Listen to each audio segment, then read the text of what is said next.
तारीख 3 मार्च 2024। RJD chief Lalu Prasad Yadav Patna के गांधी मैदान में पीएम मोदी पर निशाना साधते हुए ये बात कहते हैं। तुम्हारे पास परिवार नहीं है और तुम हिंदू भी नहीं है। फिर आई तारीख 4 मार्च 2024। तेलंगाना में पीएम मोदी परिवार को लेकर ये बयान देते हैं। 140 करोड़ देशवासी, यही मेरा परिवार है। इतना ही नहीं, परिवार और परिवारवाद पर तेज हुई सियासत ने अब एक कैंपेन का रूप ले लिया है। लालू के बयान के बाद बीजेपी के कई नेता पीएम मोदी के समर्थन में उतर आए हैं। उन्होंने सोशल मीडिया पर अपने नाम के आगे मोदी का परिवार लिख लिया है। पहले आपको लालू और पीएम मोदी के बयान सुना देते हैं, फिर इस मामले से जुड़ी बाकी सियासत से भी रूबरू कराएंगे। ये मोदी क्या है? मोदी कोई चीज है क्या? ये नरेंद्र मोदी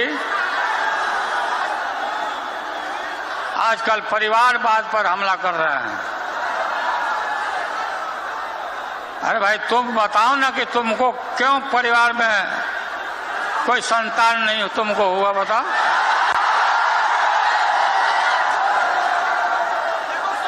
ज्यादा संतान होने वाले लोगों को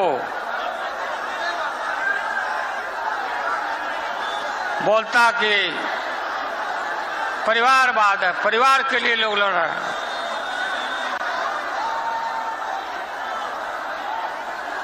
तुम्हारे पास परिवार नहीं है,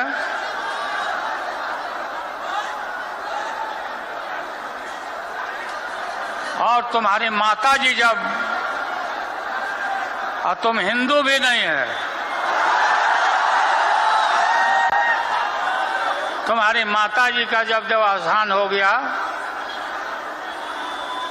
तो हर हिंदू अपने मां के शोक में केस दाढ़ी बनवाता, दाढ़ी छिलवाता। क्यों नहीं छिलवाया, बताओ? क्यों नहीं छिलवाया? भ्रष्टाचार, परिवारवाद और तुष्टीकरण में आकंठ डूबे इंडी गठबंधन के नेता बौखलाते जा रहे हैं। अब इन्होंने 2024 के चुनाव का अपना असली घोषणा पत्र निकाला है। मैं इनके परिवारवाद पर सवाल उठाता हूं तो इन लोगों ने अब बोलना शुरू कर दिया है कि मोदी का कोई परिवार नहीं है। अब तो कल ये कह देंगे कि तुम कभी जेल में, तुझे सजा नहीं हुई इसलिए तुम राजनीति में नहीं आ सकते, ये भी कह देंगे। तेलंगाना के मेरे भाइयों बहनों, मेरा जीवन खुली किताब जैसा है।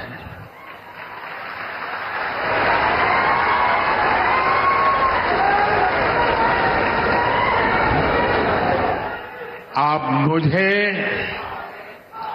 देशवासी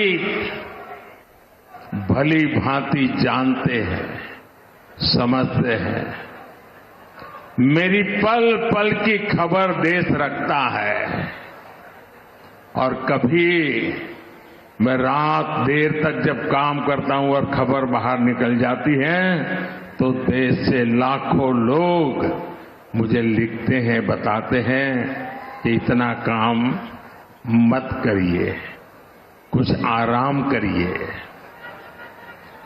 ये प्यार भाइयों बहनों, एक सपना लेकर के बचपन में घर छोड़ा था,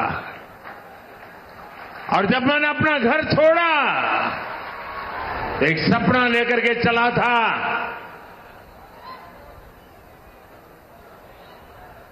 कि मैं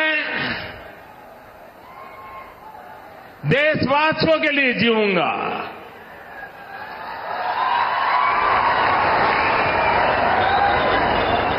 मेरा पल पल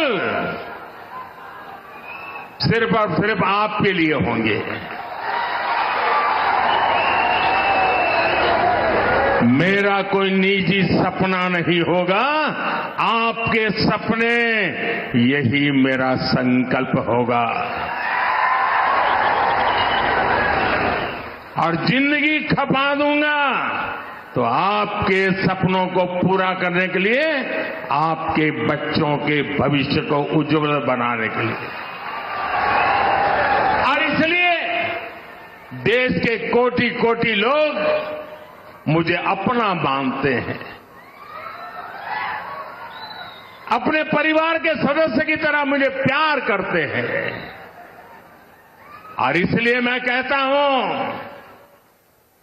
140 करोड़ देशवासी, यही मेरा परिवार है। लालू के बयान के बाद बीजेपी ने प्रेस कॉन्फ्रेंस करके भी पलटवार किया है।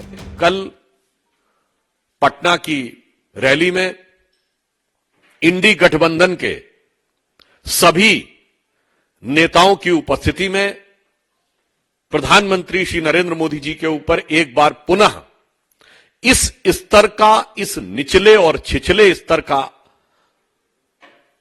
शब्द प्रयोग किया गया है श्री लालू प्रसाद यादव जी के द्वारा, जो दुखद है और कष्टकारक है।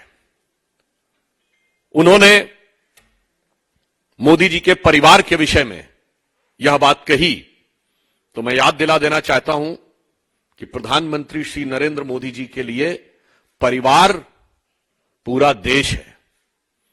और यह बात आज की नहीं है बहनों भाइयों, हम सब लोग अपने परिवार के साथ होली दिवाली मनाते हैं। प्रधानमंत्री बनने के बाद 2014 की पहली दीपावली प्रधानमंत्री जी ने कहां मनाई थी? सीमा पर सैनिकों के साथ। यह उनका परिवार था। और उससे लेके आज तक जितनी दीपावली पड़ी है, किसी न किसी सीमा की चौकी पर सुरक्षा बलों के साथ दीपावली मनाई है। यह है उनका परिवार। 15 अगस्त 2023 को, अभी पिछले 15 अगस्त को, लाल किले की प्राचीर से उन्होंने जो संबोधन किया, उन्होंने क्या कहा था? मेरे परिवारजनों। यह है मोदी जी का परिवार। और यह भाव सिर्फ 2014 से नहीं है। अपनी तरुणाई की अवस्था में जब उन्होंने समाज के लिए और राष्ट्र को परम वैभव तक ले जाने के संकल्प के साथ अपने परिवार को छोड़ा था, तो उसी क्षण उन्होंने यह संकल्प ले लिया था कि अब ये पूरा देश मेरा परिवार है। और इसीलिए परिवार के काम में किसी को थकान नहीं होती। इसीलिए 10 साल में एक दिन की भी छुट्टी मोदी जी ने नहीं ली है। यह उसी समय का संकल्प था। मोदी जी ने अपना जीवन जिस ढंग से जिया है इस देश को परिवार मानते हुए, उसे एक पंक्ति में कहा जा सकता है कि तन समर्पित, मन समर्पित और यह जीवन समर्पित, चाहता हूं देश की धरती तुझे कुछ और भी दूं।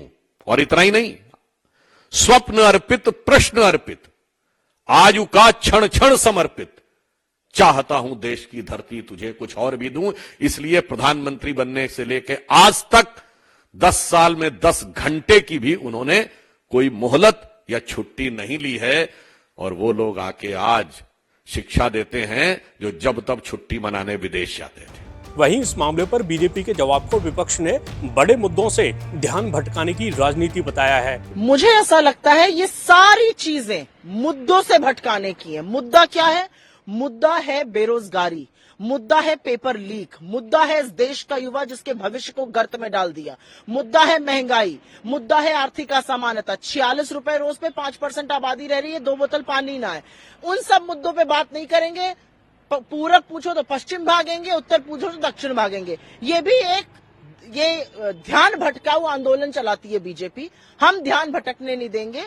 भटकाना है तो मुद्दों पर आना पड़ेगा, इसके अन्यथा ये कुछ नहीं है। और मेरा अपना मानना है, शहीद के परिवारों को, जिन लोगों ने इस देश के लिए, इस तिरंगे की मान के लिए अपना खून का बलिदान किया, अपनी जान का बलिदान किया, उनको आप क्या क्या कहते हैं? आप किस मुंह से आज आए हैं इधर उधर की बात करने? मैम, क्योंकि प्रधानमंत्री मोदी ने भी इसको अटैक करते हुए इंडिया अलायंस को ही बोला कि जब जो लीडर्स हैं जो इन्वॉल्व हैं करप्शन में, डायनेस्टी में, अपीजमेंट में, अब वो ऐसी बातें कर रहे हैं और उनके परिवार को अटैक कर रहे हैं प्रधानमंत्री मोदी, उनके खुद के परिवार को। हेमंत बिस्व शर्मा, नारायण राणे, शुवेंदु अधिकारी, अभी अभी अजीत पवार, अब जिनको ये भ्रष्टाचारी नंबर 1 अशोक चव्हाण, सबको लेकर ये जाते हैं। जब इनकी पार्टी में नहीं रहते तो वो सब भ्रष्टाचारी हैं। जैसे ही इनकी पार्टी में पहुंच जाते हैं, गंगा में गोता लगा के सर्फ साबुन से वॉशिंग मशीन में नहाकर बिना दाग धब्बे के खड़े हो जाते हैं। मोदी जी भ्रष्टाचार पर, मोदी जी परिवारवाद पर बोलना बंद कर दें। मोदी जी बेरोजगारी पर, महंगाई पर, आर्थिक असमानता पर, बढ़ती हुई गरीबी पर, महिलाओं के खिलाफ अपराध पर बोलना शुरू करें। कानपुर से लेकर मणिपुर तक मोदी जी का मुंह नहीं खुलता है। औरतों के साथ क्या क्या होता है, किस किस तरह के लोगों को ये टिकट दे रहे हैं, ये दुनिया देख रही है। चाहे वो पवन सिंह हो जिसने खुद मना किया, उसने औरतों के बारे में क्या कहा है, चाहे उपेंद्र रावत इनके बाराबंकी के एमपी हो, किस किस तरह की चीजें सामने आ रही है। ये इनका असली चेहरा है, यही मुद्दा है।